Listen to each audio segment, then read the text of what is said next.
Is there a ghost in this photo, or is it just an optical illusion? Check out those fingers resting on the girl's. A simple archival scan led Dr. Rachel Monroe to a shocking discovery in a 1900 photograph. Experts were left pale when they uncovered something that should not have been there. Dr. Rachel Monroe, a senior historian specializing in early 20th century British industry, had been working with the Alto Linen Heritage Project for almost 2 years. The task that morning was simple: digitize and catalog a set of rarely seen photographs taken inside linen mills around the year 1900. Some had never been viewed outside private collections. Rachel adjusted her glasses and leaned closer to the high-resolution scan on her screen. The black and white photo showed 15 women seated and standing, wearing standard linen smocks.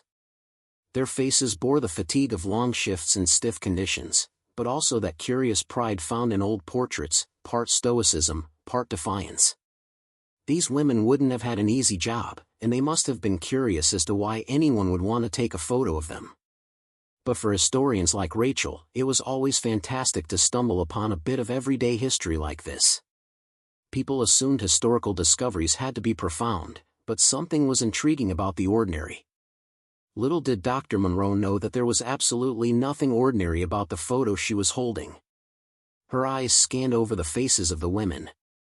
Then she noticed it, a hand resting on the right shoulder of one woman in the second row. The hand looked perfectly natural until she tried to find its owner.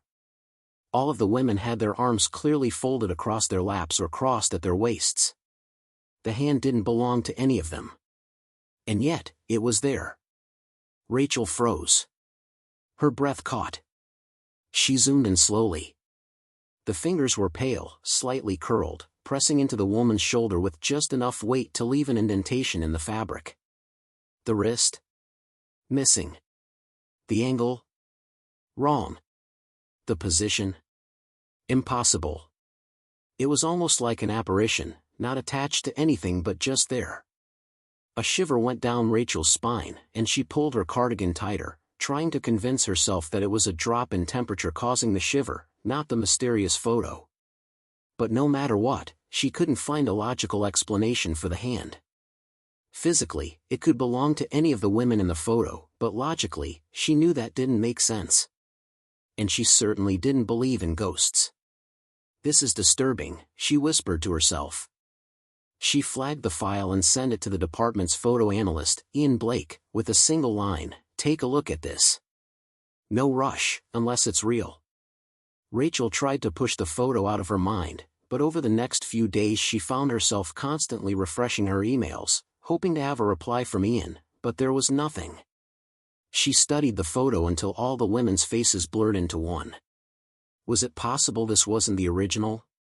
Had someone else gotten hold of it and retouched it somehow? People could do all sorts of things with photos these days, so it wouldn't be hard. But where was the sense in it? It was the only explanation she could cling to, though.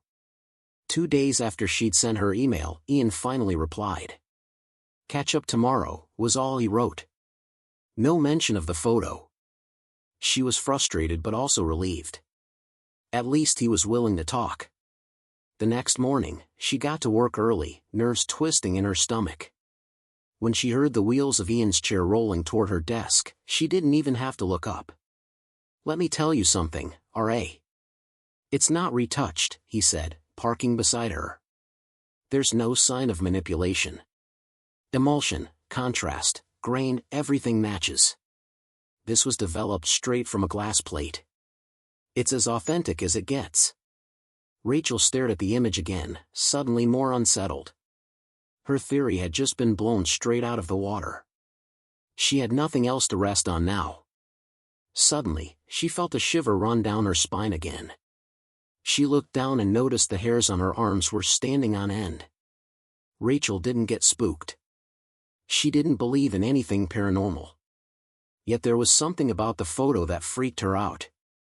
Ian hesitated, sensing Rachel's unease, then added, "I showed it to someone at the Royal Photographic Society.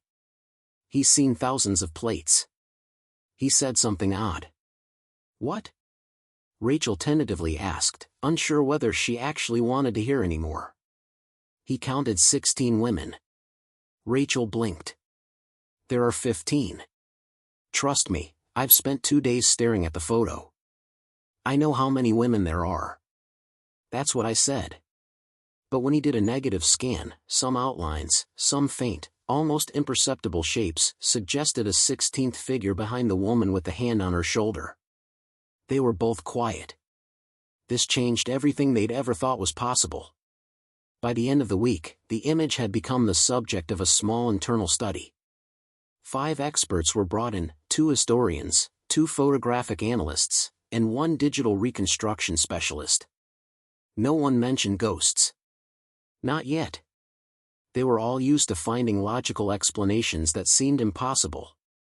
If anyone could work out what was really going on in the photo, it would be them. Instead of the paranormal, they talked of exposure anomalies, shadows cast from nearby figures, double exposures, common enough in that era. After all, photos taken in the early 1900s were still a relatively new thing. Cameras were huge, and all sorts of mishaps could happen. It was nothing like the technology we have today. But the evidence didn't fit any known technical error. The photo had been taken outside, in clear daylight. No mirrors, no superimposition, and most notably, no one else in the photograph seemed to notice the presence of anyone behind them.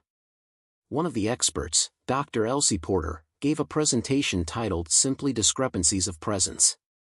Rachel was hoping it would finally clear things up, but all it did was leave her with more questions. It's not just the hand, Elsie said, pointing at her screen. There's something else. Look here. She zoomed in on the woman's shoulder and inverted the image. Subtle distortions emerged. What looked like loose strands of long dark hair, barely visible near the edge of the frame. There was even a hint of a high collar, like a figure standing just behind, leaning forward, barely caught in the shot. The camera didn't catch a person, she said, but it might have caught the impression of one. Rachel turned pale. What on earth was that supposed to mean?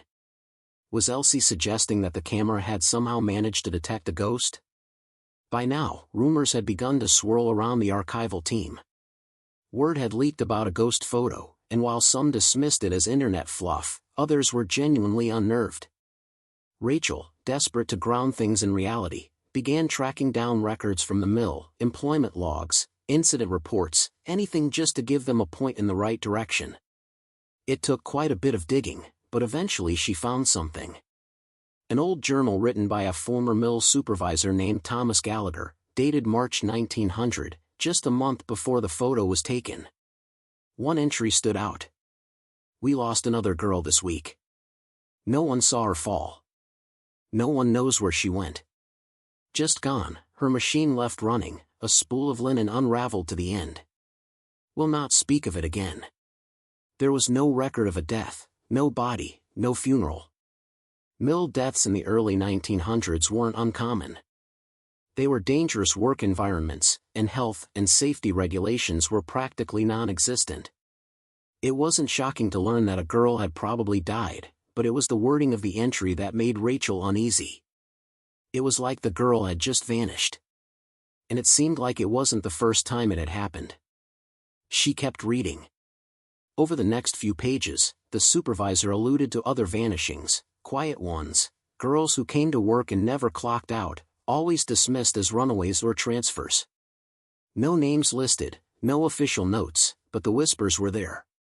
One line chilled her to the core. Sometimes I swear I see them still, just a flicker, a shadow between machines. Rachel wanted to dismiss Thomas's writings as a guilty conscience.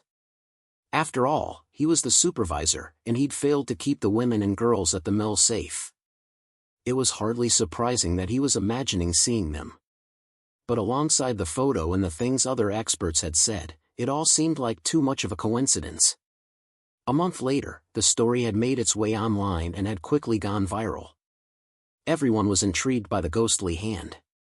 Bloggers, amateur sleuths, and even self-styled ghost hunters were diving in. Theories exploded. Some claimed the photograph was cursed. Others said the woman in the photo later died under mysterious circumstances, but there was no proof of this. A few tracked descendants of the women, but they either didn't know anything or had grown up being told that they didn't speak about the mill. The buzz reached a peak when a short segment aired on the nightly news, with David Muir briefly touching on the mystery during a closing story. That's when things really took off. Within hours, forums lit up with new speculation, and the photograph became a viral obsession. But something else emerged, something even the experts hadn't seen.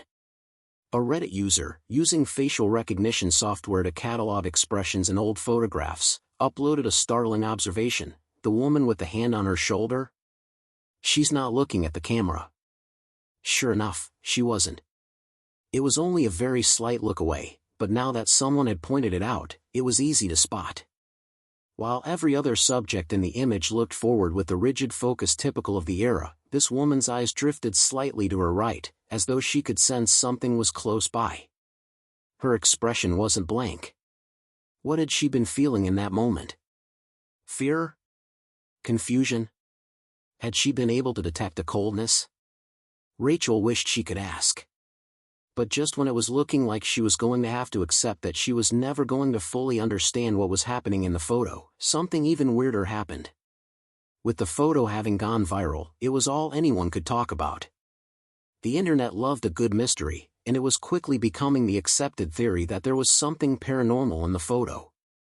Rachel didn't want to believe it, but she didn't have much choice. But an odd phone call finally convinced her that there may be more after death than she'd previously wanted to believe. A few months after she'd first found the photo, the hype around it was finally starting to die down. Rachel arrived at work and noticed the phone on her desk was flashing to say she had a message. She got settled, then listened to the message. On the other end was an old man who seemed to be struggling to get his words out. But one sentence stood out: "I need to talk to you about the old mill photo," he said. Rachel immediately called him back. The old man eventually answered and introduced himself as Jack. He explained that the linen mill no longer existed, which Rachel already knew, and that he'd been the site foreman in charge of tearing the building down in the 1970s. He said one day several of his men reported to him that they'd found things buried in the foundation: straps from shoes, a hair comb, and even parts of a uniform. But no records ever linked the items to a specific person. Suddenly, Rachel was more interested. Jack paused, as though he was struggling to find the right words. "The day the discovery was made, I walked off the job without a word. I've never spoken about it to anyone until now. But the whole thing left me pale and shaking. There was a hand. I swear to God, there was a hand," he said, terror still in his voice even after all of these years. He went on to explain that no bodies were ever found at the site, and it made him feel even more ridiculous. So he'd stayed quiet, because no one would believe that a big, burly man like himself had seen a ghost. "Hands don't just appear out of nowhere, though, do they?" he concluded. And just like that, the photo's mystery deepened. Because Rachel now knew better. She'd seen the photo, heard all the explanations, and while hands didn't just appear out of nowhere, they apparently didn't always belong to the living. She'd been so reluctant to believe the paranormal theories. But now she started wondering how many other details she'd missed in photos because she refused to believe in other possibilities. She wasn't quite ready to admit that she now believed in ghosts, but she was ready to admit that sometimes, we miss what's right in front of us. What do you think about the hand in the photo? Have you seen anything else strange in photos that can't be explained?